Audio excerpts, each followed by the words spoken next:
For its supporters, trade embodies an idea that open markets create wealth, bind nations together, and help construct a more prosperous and a more secure world. NAFTA put that idea to a political test. In America, it was the first great debate of the globalization era. After NAFTA became law, thousands of foreign companies built factories in northern Mexico, exporting goods to the American market just a few miles away. 80% of all televisions sold in the U.S. are now made here.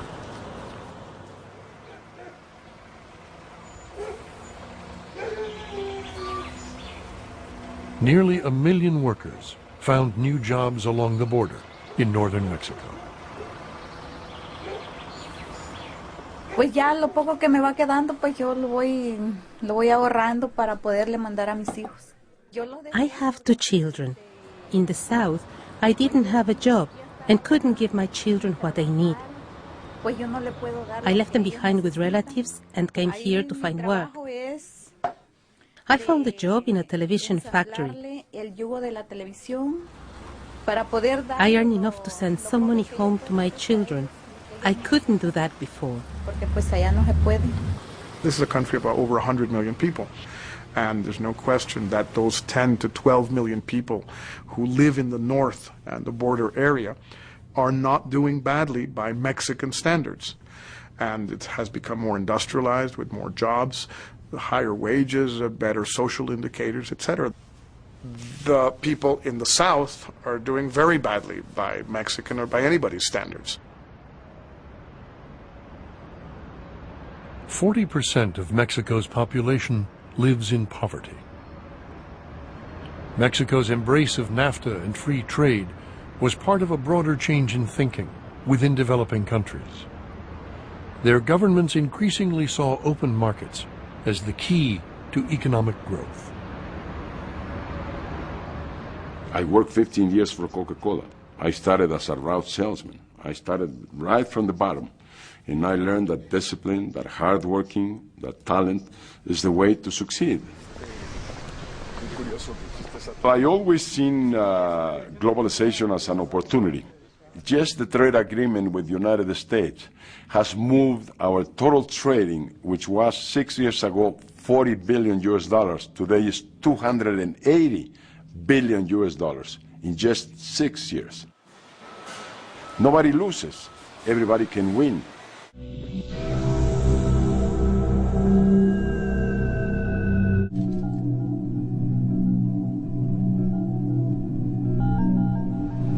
The World Trade Organization, known as the WTO, manages the rules that govern global trade.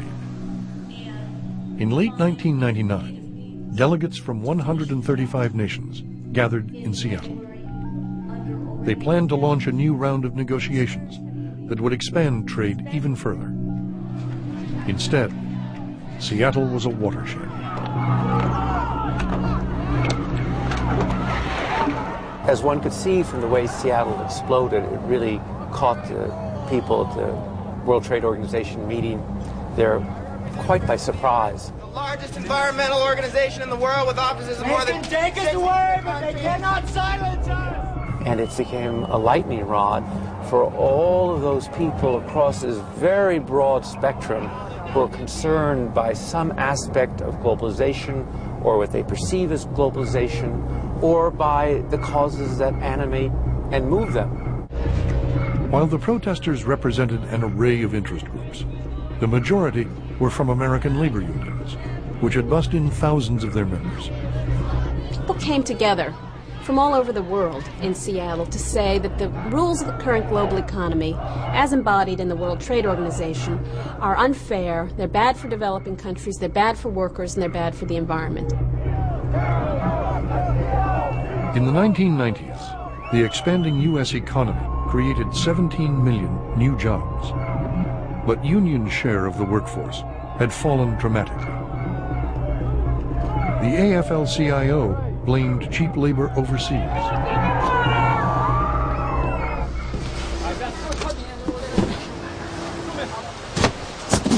As an example, they pointed to this factory in China, where workers are paid $5 a day to make bicycles once built in America.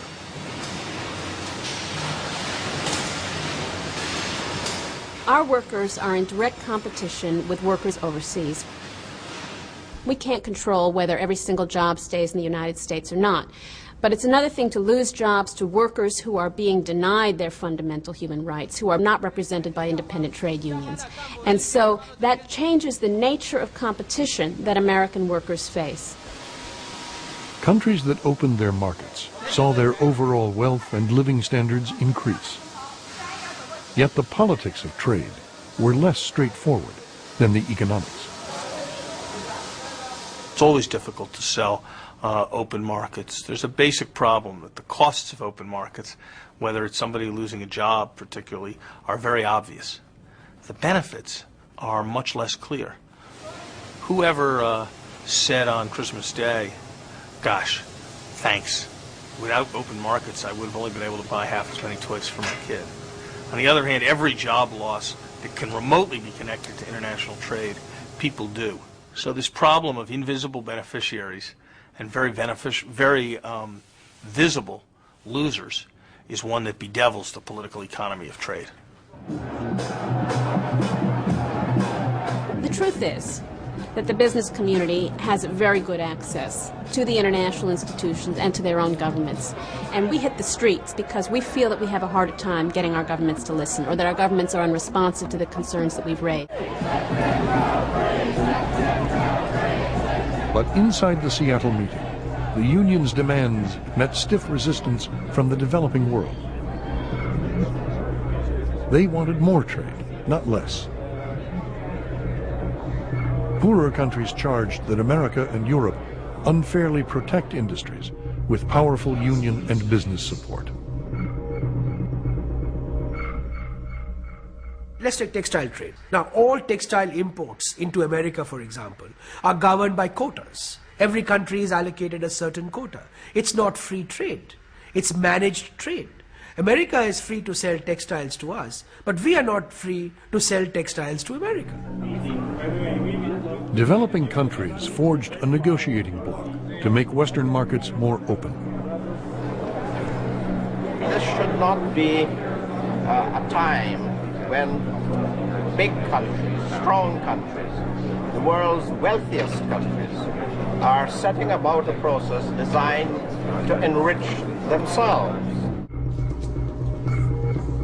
Leaders across the developing world vowed to block the next round of trade negotiations unless their demands were taken seriously. We believe in trade, but we didn't believe in just being a market for other people. So when you talk about opening markets, you're talking about the rich people who can manufacture goods with added value and selling it in our markets, not the other way around. Countries like Tanzania, that rely on foreign aid, claimed they wouldn't need the aid if they could only sell their products to the West.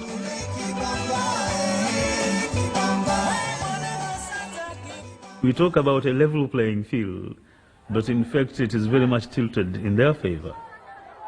We would earn so much more than we are possibly getting by bilateral aid if those markets were just open to us, literally by billions.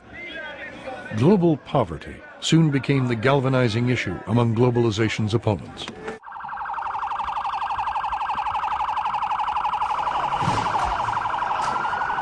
One of the protesters' next targets was the World Bank, an institution whose sole purpose is to reduce poverty in developing countries. When you see someone outside a barricade attacking you vehemently because of something called globalization, you have to wonder what it is they're getting at. Excuse me, sir. So it enrages me when you have people who assume that they have the moral high ground against a team of people here who are devoting their lives to addressing the very questions that these people claim to be addressing.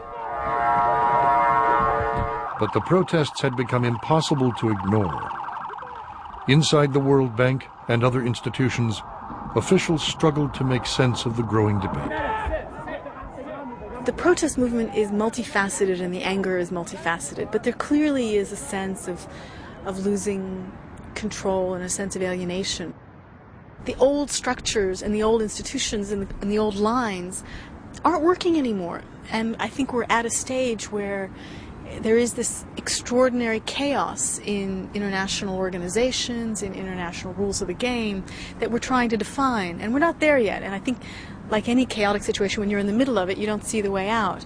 But I think what we're observing, the series of protests, the series of engagements, is part of the process of coming towards some new structure for managing a global economy.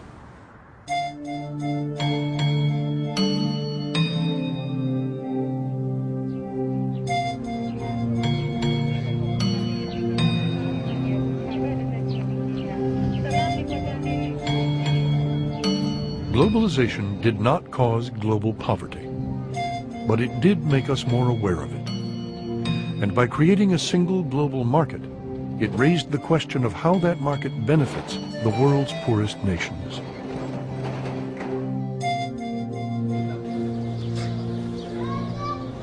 We are seeing around the world a movement towards greater reliance on markets, greater confidence in markets. But for that confidence to last, it has to be seen that these markets are fair, that they are delivering the benefits widely, that people are benefiting from them. And if they don't have that kind of legitimacy, then the confidence is not going to remain, and the markets will be vulnerable to disruption and being replaced by other kinds of controls. So every day the market has to earn and prove its legitimacy. And that's a big test, particularly in the developing world, where the number one issue is the issue of poverty. And that, more than anything else, is what these markets will be judged by.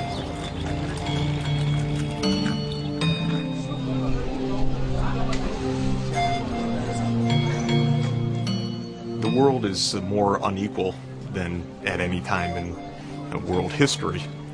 There's a basic reason for that, which is that 200 years ago, everybody was poor.